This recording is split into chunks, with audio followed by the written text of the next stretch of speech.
e ao Senado fazer a proposta, apresentar, trabalhar e aprovar a proposta, aí é o máximo do máximo mesmo. Nem o Fux seria capaz de ser igual a você. Então, peço 3 minutos, porque eu fui escrevendo tudo que o senhor já fez nesses 2 anos e 8 meses do seu governo na educação brasileira. O senhor lançou o Compromisso Nacional com Criança Alfabetizada, de todos os estados brasileiros que participam, e o senhor tirou 36% para 59,2% das crianças alfabetizadas já em 2024. O senhor criou o programa Escola Tempo Integral, aprovado pelo Congresso Nacional, e já criou 1.845.000 novas matrículas na educação básica e tempo integral. O senhor criou o programa Escolas Conectadas, que saiu de 42% de escolas conectadas com fins pedagógicos para 69,8%. O senhor criou o Pacto Nacional pela retomada de obras da educação básica. Hoje são 3.853 obras sendo retomadas nesse país, 1.771 obras. O senhor já entregou nesses 2 anos e 8 meses. Aliás, eu estive em Bagre. Para mim foi uma emoção, presidente. Eu estive em Bagre, lá na Ilha de Marajó, uma escola que estava 10 anos parada. Nós entregamos já ela funcionando para as crianças do Bagre e é a primeira creche pública daquele município. Isso fruto também do Congresso Nacional, que aprovou, Congresso Nacional, presidente, que aprovou uma lei podendo a gente atualizar os preços das obras atuais. O senhor criou o Pé de Meia, presidente, que hoje atende a 4 milhões de jovens. O senhor está fazendo 100 novos institutos federais em todo o país, 10 novos campos de universidades federais. O senhor inaugurou o IMPATEC, a primeira faculdade de matemática lá no Rio de Janeiro, que já está na 2ª turma. O senhor criou a Política Nacional de Educação Étnico-Racial e Quilombola nesse país. O senhor criou o Pacto pela Superação do Analfabetismo, para a gente acabar com essa chaga que é o analfabetismo brasileiro. O senhor criou a Política Nacional de Educação Especial na perspectiva da educação inclusiva e já implementou 21.000 salas multifuncionais em cada escola pública desse país para atender os alunos especiais. O senhor criou o Parfor Equidade para a formação de professores. O CEPOP, apoiando quase 400 cursinhos populares em todos os países para pessoas de baixa renda, inclusive com uma bolsa também dada a esses estudantes. O senhor criou o Desenrola Fiéis para resolver o problema das dívidas que os alunos tinham com fiéis. O senhor criou o Partiu IFE, que nós estamos fazendo cursinho para o aluno do 9º ano que quer ingressar no Instituto Federal. E todos os campos desse país, presidente, hoje tem cursinhos do Partiu IFE. O senhor criou a Rede de Inovação e Educação Híbrida. Aliás, hoje eu inaugurei lá no Pará, é uma espécie de laboratório, um estúdio para a formação de professores de forma híbrida. Nós inauguramos hoje em Belém, em Santarém, em Breves, em Marabá. O senhor já entregou 42 centros desses em todo o Brasil, faltam 10, são 52. O senhor está criando toda a matemática, que é também garantir a aprendizagem da matemática na idade certa. O senhor está criando, presidente, o MEC Gestão Presente, pela primeira vez, e nós vamos entregar isso completo no ano que vem, deputados e senadores aqui presentes. Nós vamos ter em tempo real todos os dados dos alunos da educação básica desse país, porque muitas vezes a gente passa um ano e meio para receber o censo, para a gente traçar as estratégias e o planejamento da educação.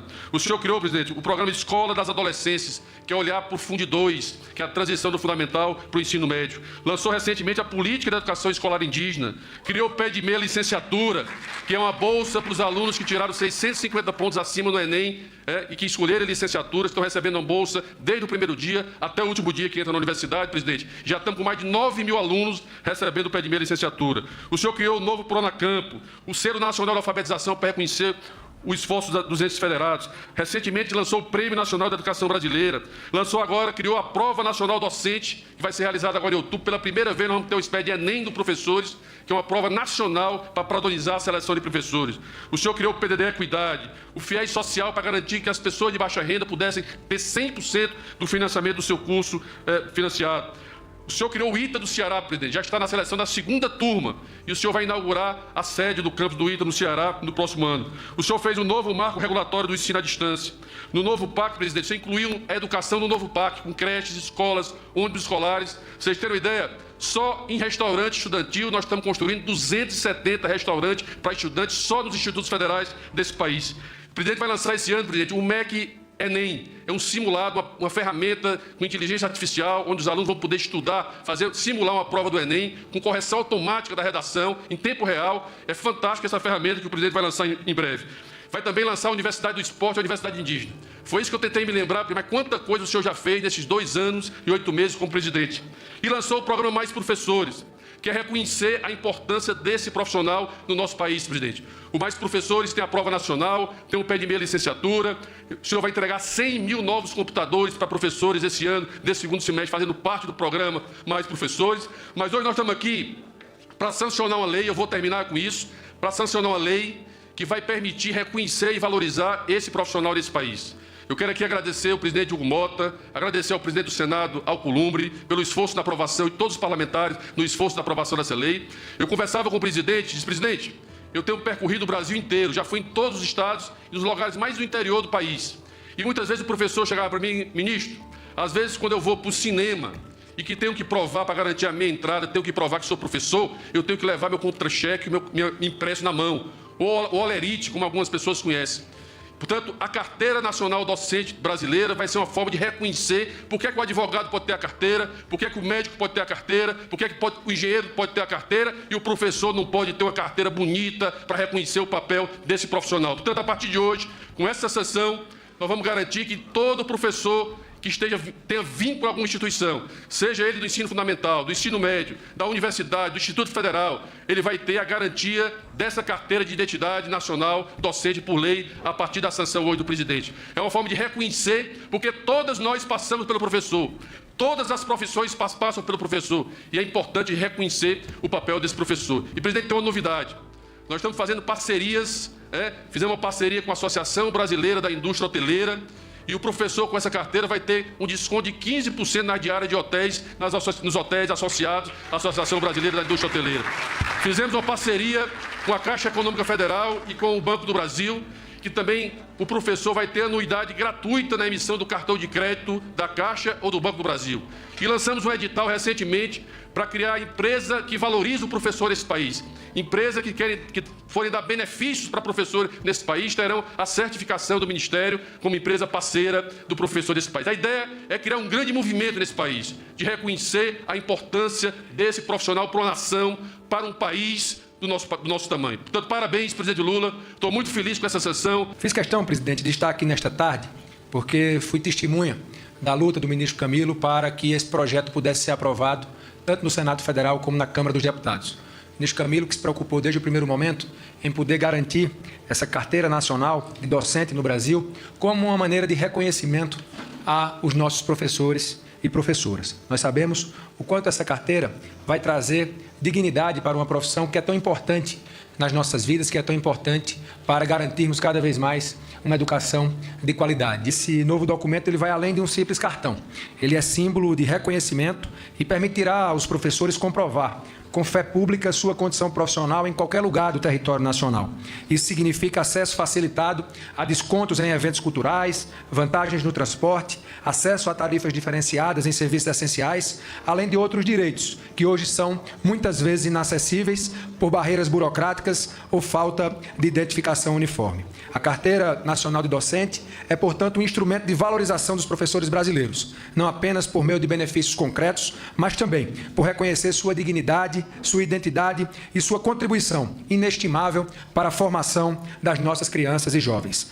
Isso que o Camilo falou, que está passando por um processo de transformação na educação brasileira, é porque é todo um trabalho de convencer todos os entes federados que, se a gente não trabalhar em parceria para que o prefeito, o governador e o governo federal tentem fazer as coisas de forma, plena, trabalhando junto, com muita complementariedade, a gente fica governo, deixa o governo, entra o governo, sai o governo, e a gente continua com a qualidade da educação muito ruim, e a gente continua com as crianças não se alfabetizando nas pessoas certas. Eu lembro, durante muitos anos, o Brasil teve muitos debates sobre educadores famosos no Brasil, que a gente discutia a educação de adulto. Tinha discussões que não terminavam nunca. Se compensava educar uma pessoa com mais de 70 anos, se compensava educar uma pessoa com mais de 50 anos, se não era melhor a gente apostar, na meninada e pensar que a gente ia ter gerações que não iam ter mais analfabeto no Brasil. E as coisas não conseguem andar direito. Entra um prefeito que é dedicado, que faz as coisas corretas, aí sai aquele prefeito, entra outro que já não tem a mesma sequência, entra um governador que não pensa do mesmo jeito, entra um presidente que não pensa do mesmo jeito, e a sociedade vai pagando. A criação do Sistema Único de Saúde, ou seja, é uma coisa tão extraordinária, de um plano de educação, é tão extraordinário porque, independente de quem seja o governo, a coisa tem que funcionar. Não pode ser um programa de governo, tem que ser um programa de Estado para que as coisas aconteçam. Da mesma forma que eu dizia que a gente só iria acabar com a fome no país e no mundo, o dia que você transformar a fome num problema político. Enquanto a fome é só um problema social, você sabe que ele existe, mas ele não é meu, eu não me importo com ele, não sou eu que estou passando fome. Agora, quando você transforma numa política de Estado, você vai ter que colocar o dinheiro no orçamento. E quando você coloca o dinheiro no orçamento, significa que o Estado está assumindo a responsabilidade e as coisas vão acontecer. Então, é isso que nós queremos que aconteça na educação, é isso que nós queremos que aconteça na saúde, e é isso que a gente quer que aconteça com nossos professores. Quando o Camilo me comunicou que tinha muita gente que não queria mais estudar para ser professor, alegando que a profissão era muito sofrida e que muitas vezes o salário não compensava, era normal, sabe, que os melhores alunos do Enem quisessem fazer outra coisa e não ser professor. Então, quando ele me propôs a ideia de a gente criar uma bolsa para garantir que os melhores alunos do Enem quisessem ser professor, eu achei aquilo uma ideia extraordinária, porque a gente não fica escolhendo o que sobrou, a gente escolhe o que tem de melhor, para que os professores também sejam cada vez melhores. Porque o que acontece, na verdade? As escolas, elas não podem ser um local de angústia para a criança, um local de sofrimento para a criança, sabe? A escola tem que ser o lugar do prazer da criança comparecer. Ou seja, uma criança tem que levantar de manhã, ela tem que ter prazer de ir para a escola. Ela precisa pedir para a mãe para ir para a escola. Ela precisa achar prazeroso ir para a escola. Se ela não está sentindo isso, alguma coisa está acontecendo. E isso nós temos que descobrir para a gente motivar. Você sabe como é que eu aprendi isso? Nas Olimpíadas da Matemática. Aqui em 2005, quando a gente resolveu criar a Olimpíada da Matemática, em 2004, na verdade, que a gente resolveu criar, havia uma firma de que alunos de escola pública não participariam das Olimpíadas. As Olimpíadas elas existiam no Brasil, com 200 e poucos mil alunos. O estado que tinha mais era o Ceará, e o segundo estado era o Piauí. Não era nem São Paulo, nem Rio de Janeiro. E quando e era de escola particular. Quando nós resolvemos fazer de escola pública, os azarão de sempre, aquelas ovelhas, sabe, que não vai dar certo, e não sei das contas, porque pobre não tem interesse nisso. O que aconteceu? Quando nós fizemos a primeira inscrição, a gente conseguiu 10 milhões de crianças nas Olimpíadas da Matemática e nas escolas públicas. No segundo ano, era o ano da eleição, 2006. Não deixaram a gente sequer colocar um cartaz na porta da escola, sequer. Se inscreveram 14 milhões. Em 2007 foram 18 milhões. E aí o que aconteceu? A meninada, a professora do IMPA, da professora Sueli Druck, ela me disse o seguinte: Lula, sabe quando é que uma criança vai começar a gostar de matemática? Quando ele aprende a desenrolar o casulo, quando ele aprende. Tudo tem um começo. Se ele conseguir acertar no começo da matemática, vai ser a matéria que ele mais gosta. Eu tenho feito muita pergunta para crianças onde eu vou, e as crianças, uma das aulas que elas mais gostam é exatamente a de matemática. E a Olimpíada virou um sucesso extraordinário. Nós passamos até a maior Olimpíada do mundo.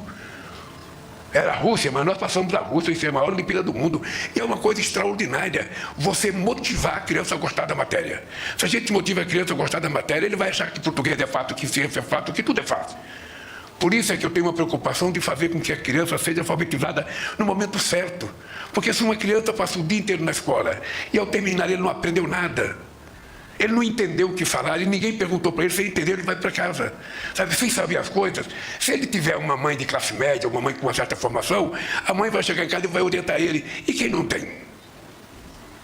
Vai chegar no outro dia sem saber, e no outro dia vai ficar sem saber. Então, eu acho que é isso que a gente tem que fazer na educação brasileira. A educação tem que ser definitivamente a coisa mais importante que um chefe de Estado precisa dedicar ao seu povo. Porque é através da educação que a gente vai criar o perfil, a cara e a soberania dessa nação que nós pertencemos.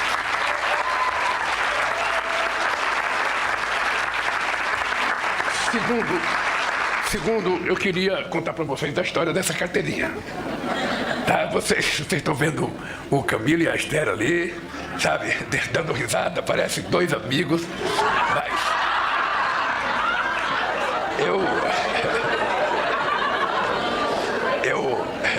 porque no governo é assim, né? No governo, os ministros, quando tem divergência, eles vão para a Casa Civil, levam o problema, discute.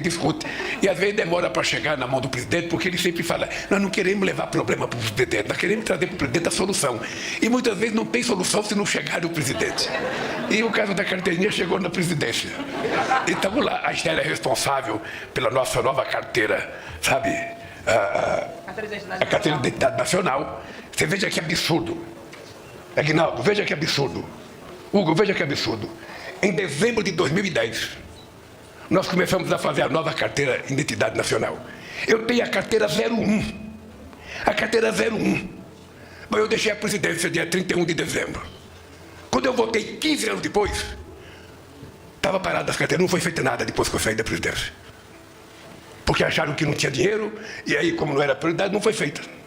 E ela, então, está com a responsabilidade de fazer, e é um problema difícil, porque às vezes os governadores demoram para fazer, sabe? É sempre muito trabalhoso. E ela achava que não era necessário fazer uma carteira antes de fazer a carteira nacional, que é a carteira que vale tudo, e fica nesse lega-lega, nesse lega-lega. Aí eu fui chamado para uma reunião, e sentou os dois sempre com muita gentileza, sabe? E o Camilo falou assim: presidente, o senhor me autorizar? Se o senhor me autorizar, eu não quero brigar com a Esther. Se o senhor me autorizar, eu vou fazer o seguinte: eu vou voltar um dia para o Senado, vou apresentar um projeto de lei da carteira, vou articular o Senado e a Câmara para aprovar, e a Esther vai ter que ver o senhor sancionar essa carteira na frente dela. E aqui está o projeto. E eu posso garantir para vocês, que é uma coisa extraordinária. É uma coisa extraordinária. Não, e ela vai ter direito a uma carteira porque ela é professora. Ela vai ter direito a uma carteira. E eu acho, eu quero valorizar a dedicação do Camilo nesse negócio, porque ter a ideia de não querer brigar mais com a Esther, sair do ministério e ao Senado, fazer a proposta, apresentar, trabalhar e aprovar a proposta, aí é o máximo do máximo mesmo. Nem o Fux seria capaz de ser igual a você. Então,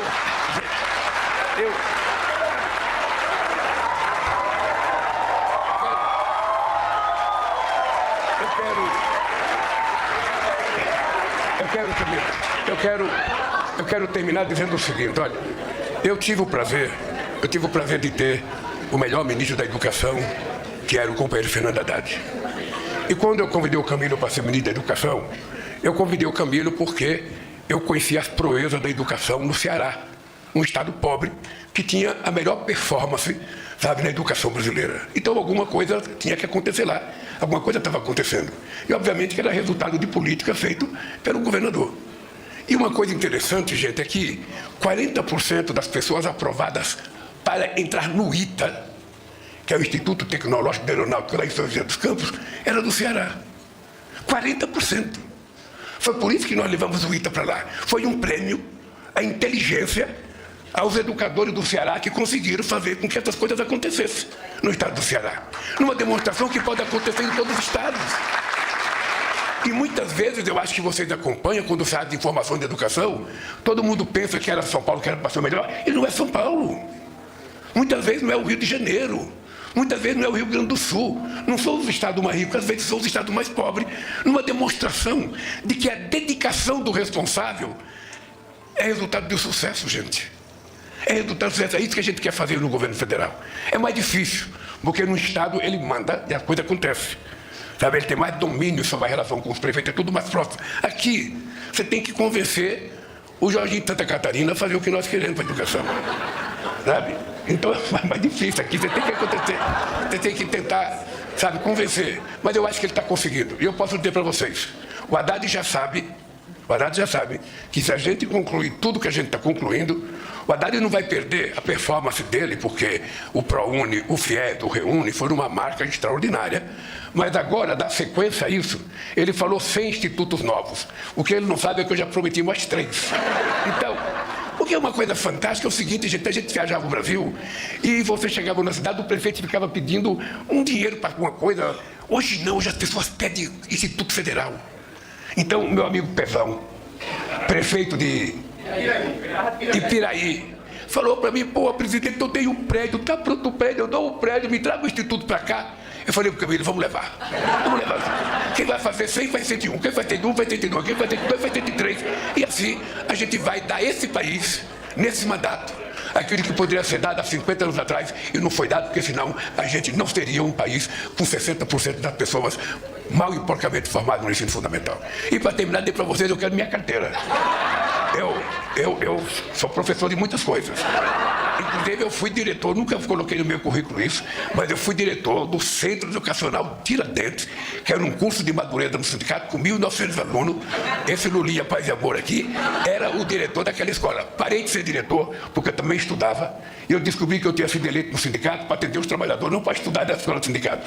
Deixei de estudar porque o curso começava às 7 horas e os trabalhadores só chegavam no sindicato depois das 6h30. E eu achava que não era justo. Os trabalhadores do sindicato me procurar e eu estar dentro da sala de aula. Aí saí da sala de aula para esperar os trabalhadores. Compensou, porque senão eu não estava aqui. Tá bem? Um beijo no coração, parabéns. E você, o que achou? Deixe sua opinião nos comentários, curta o vídeo e até a próxima.